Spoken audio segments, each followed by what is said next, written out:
Tornado Cash is a decentralized service that can be used to send and receive money with Ethereum. The system's interface is hosted on IPFS and there is no centralized admin. Using Tornado Cash is a great way to avoid having your personal details and financial information leaked to third parties. The system also offers zero-knowledge proof.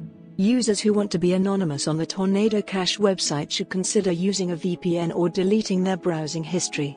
Tornado Cash allows users to exchange tokens and coins via its automated market maker.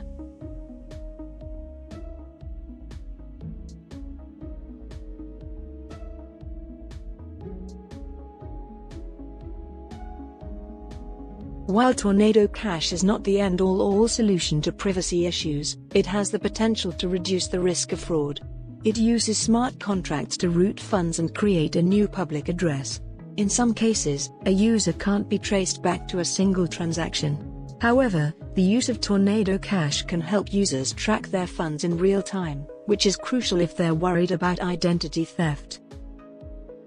However, the use of Tornado Cash should be avoided if you don't trust the security of centralized exchanges. The centralized exchanges are subject to strict Know Your Customer and anti-money laundering laws, and a simple data leak could assist hackers or regulators. Therefore, Tornado Cash should be used by only those who have experience with crypto and want to protect their privacy.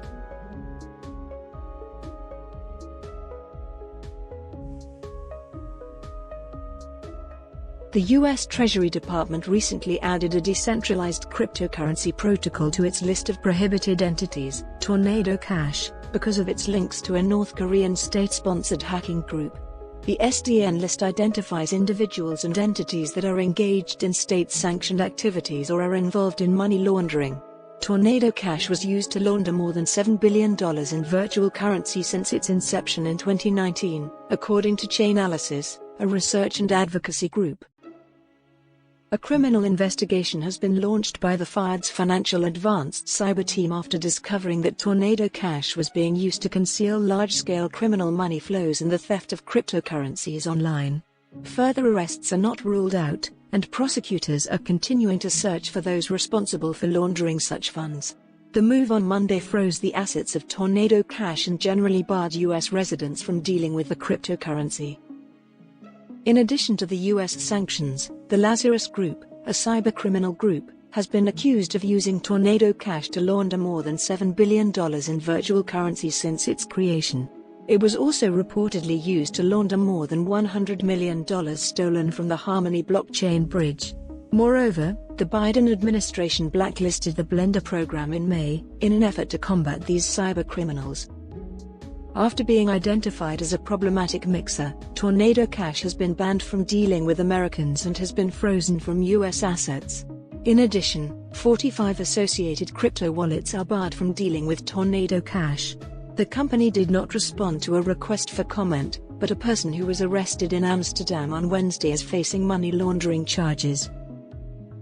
In April, the U.S. Treasury Department added the Tornado Cash blockchain to its specially designated nationals blacklist.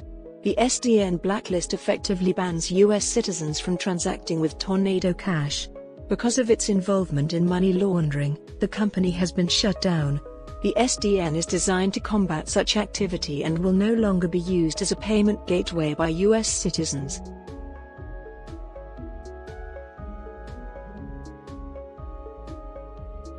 While there is an official ban on the use of anonymizing software in the United States, a recent decision by the Treasury Department makes anonymizing software exempt from Bank Secrecy Act obligations.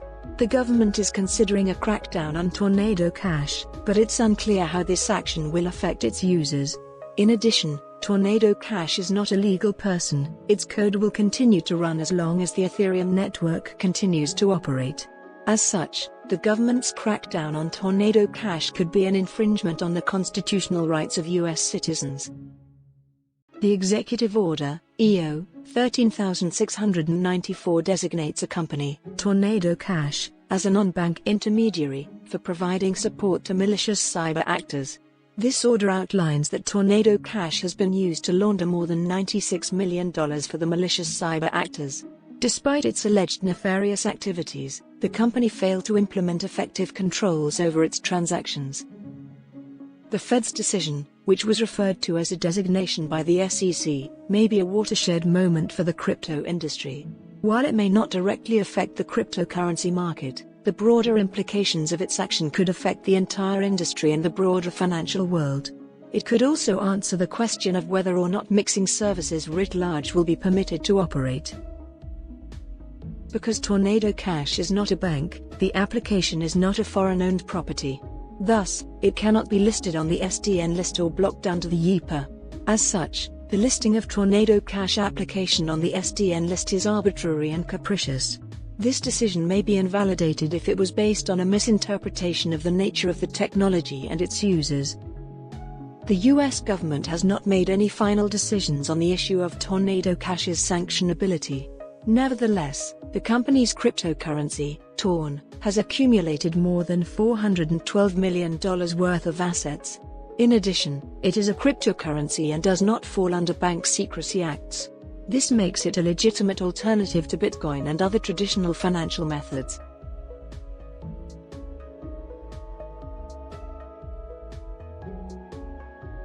The government's recent announcement of new sanctions against Tornado Cash is raising concerns about its legitimacy. The cryptocurrency is a decentralized, open-source technology that operates with no central authority. The government and other entities may have interpreted this as a threat to national security. But Tornado Cash is not a legal person. It is simply computer code. As a result, a crackdown on the cryptocurrency could violate constitutional rights. Despite the government's efforts to ban this cryptocurrency, the platform remains accessible. It is a public project that is open to anyone. Even though it is not controlled by any entity or individual, the government has imposed sanctions on it. This has made it harder for users to gain access to it. Despite the government's sanctions, users can still use Tornado Cash. The system is still accessible, but access will become more difficult as time goes by. While the government's action against Tornado Cash is a bad precedent, the decision may also lead to broader negative effects. If the Tornado Cash application is sanctioned as a whole, it could be used to target any wallet that has had contact with the cryptocurrency. While this is not the case, it would substantially chill First Amendment protected speech. Nevertheless, the government's action could serve to discourage other cryptocurrency projects. In addition to the sanctions, the US government may also challenge the company's licensing of Tornado Cash by a US citizen. While it cannot appeal the sanction to OFAC, it can still work with its sanctioned bank partners to correct any problems that exist with the financial institution. A bank's license will be removed from the Treasury Department's list if the entity ceases to operate. While the US Treasury's Office of Foreign Assets Control recently added the Tornado Cash smart contract to its SDN blacklist, this effectively removed the cryptocurrency from the global financial system and explicitly banned US citizens from transacting with it. Further, the US Department of Treasury sanctioned the tool and smart contract for illegal activities involving cryptocurrencies.